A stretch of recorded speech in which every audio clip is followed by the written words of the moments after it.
नमस्कार. आज आपण नाश्त्याचा आणि पोटभरीचा असा एक प्रकार बनवून घेणार आहोत. तर आजची आपली रेसिपी आहे पोहे. पण हे पोहे नेहमीचे पोहे नसून थोडेसे वेगळ्या पद्धतीने बनवलेले आहेत आणि याची चव देखील अप्रतिम अशी तयार झालेली आहे.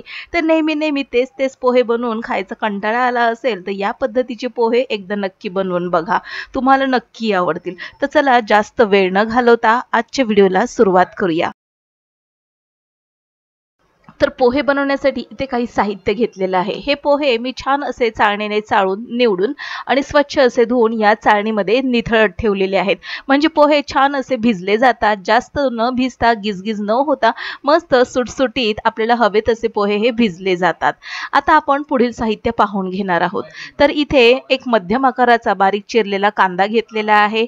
त्याचबरोबर 5 ते 7 हिरव्या मिरच्या बारीक चिरून घेतलेल्या आहेत. त्याचबरोबर कढीपत्ता घेतलेला आहे आणि सोबतच अर्धी वाटी शेंगदाणे घेतलेले आहेत आणि इथे थोडीशी मी कच्ची कैरी किसून घेतलेली आहे.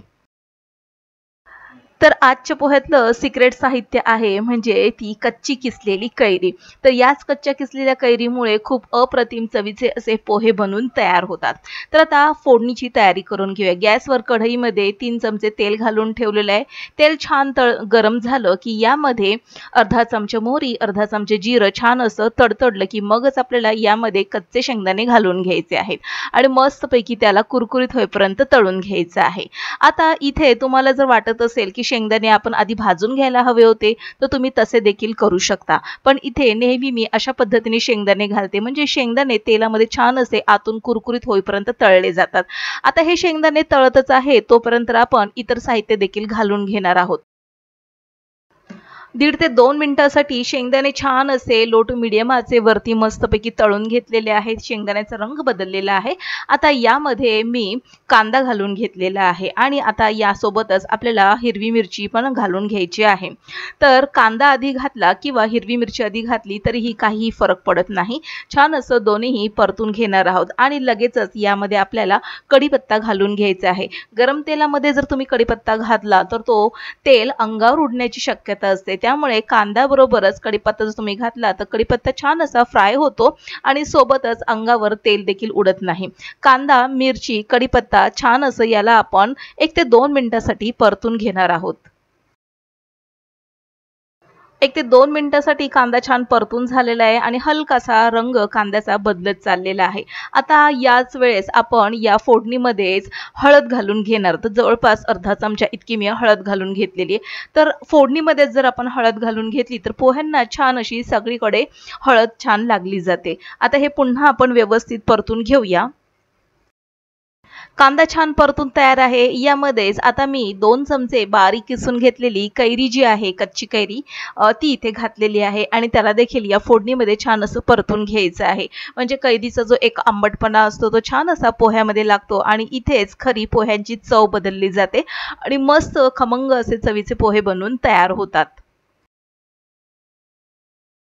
पोहे बनवण्यासाठी खमंग अशी फोडणी तयार करून झालेली आहे. तुम्हाला आवडत असेल तर तुम्ही इथे बारीक चिरून कापलेला बटाटा देखील घालू शकता. आता यामध्ये आपण जे भिजवून घेतलेले पोहे होते ते सर्व आपण यामध्ये घालणार आहोत.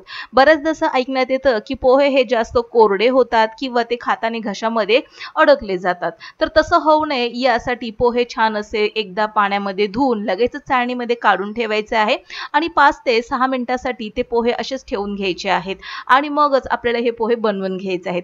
पोहे घालून घेतल्यानंतर यामध्ये आता मी चवीनुसार मीठ घालून घेतलेलं आहे आणि पाव चमचा साखर घालून घेतलेली आहे.